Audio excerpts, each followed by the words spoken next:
Hello बच्चों, let's read this question. तो इस क्वेश्चन में हमसे बोल रहा है कि एक हाइड्रोजन एटम है जो अपनी नॉर्मल स्टेट में है। नॉर्मल स्टेट मतलब वो आयनाइज नहीं है, सिंपली हाइड्रोजन एटम है जो लोकेटेड है at a distance r is equal to 2.5 centimetre from a long straight conductor. अब क्योंकि यहाँ पे लॉन्ग स्ट्रेट कंडक्टर गिवन हमें एग्जैक्टली बताया नहीं है कंडक्टिंग लेंथ, तो we'll assume किए infinitely long which carries a current I is equal to 10 ampere. Find the maximum force acting on the atom. तो इस क्वेश्चन को समझने के लिए पहले हम की कॉन्सेप्ट डिस्कस करते हैं कि एक्चुअल में फोर्स कैसे अप्लाई हो रही होगी।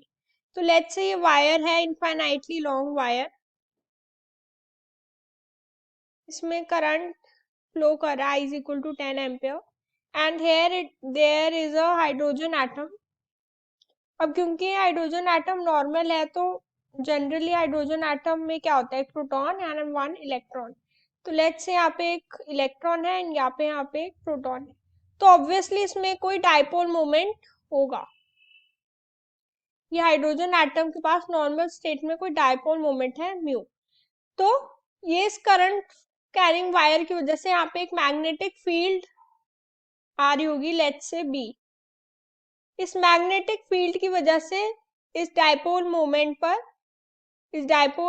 पर एक फोर्स अप्लाई हो रही होगी। तो वो इस फोर्स की ही वैल्यू पूछ रहे हैं। अब ये इन्होंने कहा है कि मैक्सिमम फोर्स, अब क्योंकि वो मैक्सिमम फोर्स कह रहे हैं तो फोर्स मैक्सिमम कब हो सकती है, जब बी एंड म्यू के बीच का जो डायरेक्शन है वो सेम हो।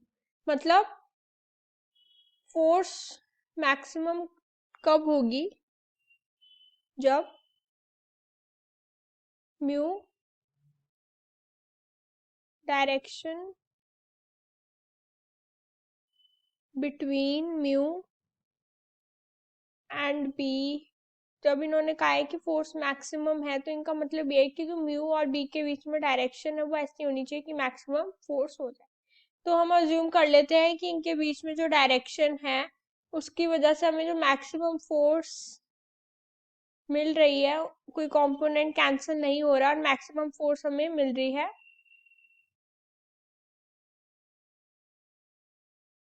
मैक्सिमम फोर्स हम यहाँ पे देख लेते हैं कि जो मैक्सिमम हमें फोर्स मिल रही है वो म्यू और बीच बीच में ऐसे मिल रही है जिसमें कोई डायरेक्शन कंपोनेंट कैंसिल नहीं हो रहा है, ना ही मैग्नेटिक फील्ड का और ना ही म्यू का।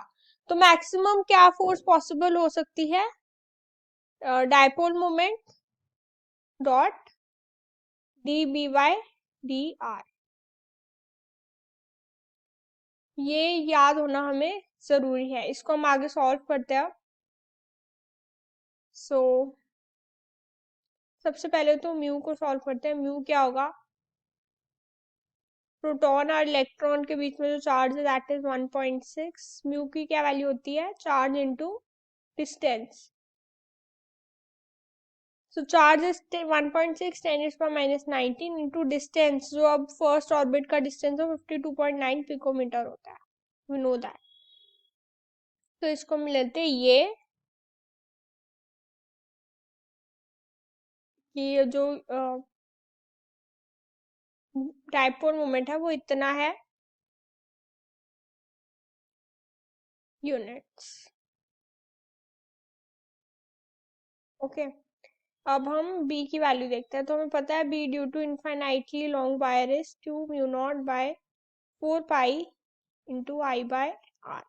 आर को हम मीटर्स में कन्वर्ट कर लेंगे तो ये आ जाएगा -7 इंटू 10/2.5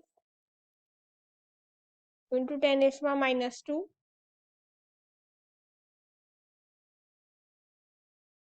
इतना टेस्ला।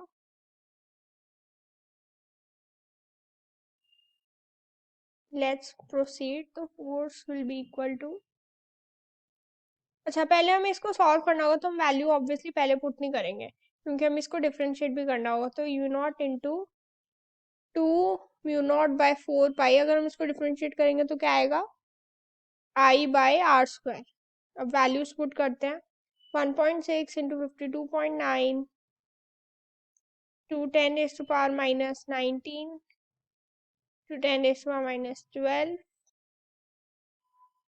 Into 20 upon 2.5 into 10⁻⁻5। इसको सिंप्लीफाई करेंगे तो हमारे पास क्या आंसर आ जाएगा? 2.97 इंटू 10⁻26 और 3 इंटू 10⁻26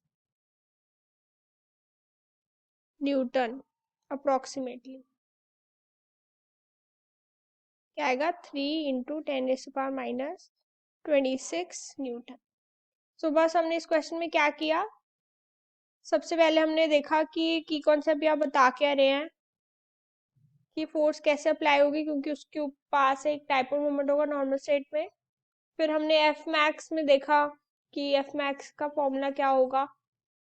फिर हमने म्यू निकाला, इसको डिफरेंशिएट किया, we got this formula, इसमें वैल्यूज पुट करी and we got the answer as 3 into 10⁻26 Newton.